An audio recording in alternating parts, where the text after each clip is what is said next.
ये जो अभी आप अपने स्क्रीन पर देख रहे हैं, ये कोई जिप का टूटा हुआ हिस्सा नहीं है, बल्कि यह एक बोट है। जी हाँ, सही सुना आपने, यह एक बोट है। ये अजूबा बोट जापान के मशहूर डिजाइनर यासुहिरो सुजुकी ने बनाया है। ये बोट जब पानी पे चलती है तो ऐसा लगता है कि यह पानी को खोलती चली जा रही है। तो आपने अक्सर देखा होगा कि मच्छर अपने शिकार को अंधेरे में भी ढूंढ लेती है। ये कैसे कर लेती है? तो मच्छर हमें रोशनी की वजह से नहीं ढूंढती है, बल्कि गंध की वजह से ढूंढती है। दरअसल मच्छर हमारे शरीर से निकले पसीने या श्वास से छोड़े कार्बन डाइऑक्साइड के गंध को सूंघकर पता लगाती है। यह मच्छर 10 से 50 मीटर की दूरी से श्वास से छोड़े हुए कार्बन डाइऑक्साइड को सेंस कर लेती है। यह सेंसर सिर्फ फीमेल मच्छरों में ही होता है और बाइट भी सिर्फ फीमेल मच्छर ही करती है। तो ये दुनिया अजीबो गरीब कारीगरी से भरी पड़ी है और कुछ न कुछ अनोखा कंस्ट्रक्शन होता ही रहता है। लेकिन जब जहाज के रनवे को बनाया जाता है तो खास तौर पर यह बात का ख्याल रखा जाता है कि उस रनवे पर कोई रुकावट न आए। लेकिन न्यूजीलैंड में एक ऐसा एयरपोर्ट है जिसका नाम गिस्बॉर्न एयरपोर्ट है। ये एयरपोर्ट दुनिया का एक अकेला एयरपोर्ट है जिसके रनवे के ठीक बीच से ट्रेन की पटरियां गुजरती है। दोस्तों, दुनिया की लगभग आबादी का सपना होता है कि वो कम से कम एक बार हवाई जहाज से यात्रा करे और इस सपने को पूरा करने के लिए हर रोज लगभग 2 लाख से भी ज्यादा जहाजें उड़ान भरती है पूरी दुनिया के अलग अलग हिस्सों से।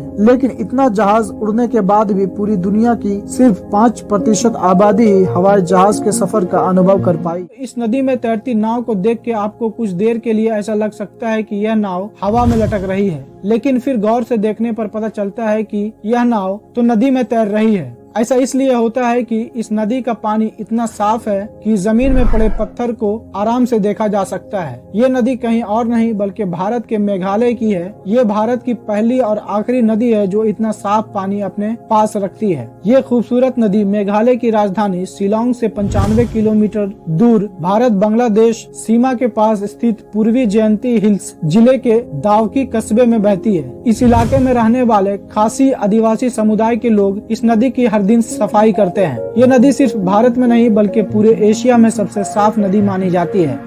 दोस्तों, हम सभी के जीवन में कभी न कभी वो पल आया ही होगा जब हमारी आंखें नम हो गई होगी। अगर आप नोट करेंगे तो देखेंगे कि आप खुशी में अगर रोते हैं तो आपके दाहिने आंख से आंसू निकलते हैं और अगर आप दुख में रोते हैं तो आंसू आपके बाएं आंख से पहले निकलती है। दोस्तों, म्यूजिक सुनना तो सभी को अच्छा लगता है, लेकिन आप किस सॉन्ग को पसंद करते हैं ये आपके जीवन से जुड़ी भावनात्मक घटनाओं पर आधारित होता है। अगर खुशी में कोई गाना आप सुन रहे होते हैं तो आप उस गाने की धुन पर ध्यान देते हैं, लेकिन जब आप दुख में गाना सुन रहे होते हैं तो आप उस गाने के शब्दों पर ध्यान देते हैं। दोस्तों, आपने अक्सर देखा होगा कि जब भी किसी पुरुष के विरुशन यानी कि टेस्टिकल पर हमला किया जाता है तो वह कितना भी मजबूत आदमी हो धड़ाम से जमीन पे गिर जाता है और दर्द के कारण बेचैन हो जाता है। लेकिन क्या आपको पता है कि जब किसी पुरुष के टेस्टिकल पर चोट लगती है तो कितना दर्द होता है? ये दर्द इतना तेज होता है जितना कि 3200 जिंदा हड्डियों को एक साथ तोड़ने पर दर्द होता है। यह दर्द करीब 9000 डेल के बराबर होता है। हाल ही में ओलंपिक में नीरज चोपड़ा बहुत ही चर्चा का विषय बना था, लेकिन क्या आपको पता है कि इस ओलंपिक का जो झंडा है उसे 5 रिंग से बनाया गया है? क्या आप जानते हैं कि इन 5 रिंग का क्या मतलब होता है? ये पांचों रिंग 5 महाद्वीप को दर्शाते हैं, जिसमें पहला रिंग जिसका कलर नीला होता है या नीला कलर यूरोप को दर्शाता है। दूसरा रिंग यानी पीला रिंग एशिया को रिप्रेजेंट करता है। तीसरा रिंग ब्लैक होता है जो अफ्रीका को दर्शाता है। चौथा रिंग ग्रीन होता है जो ऑस्ट्रेलिया को दर्शाता है और अंतिम रिंग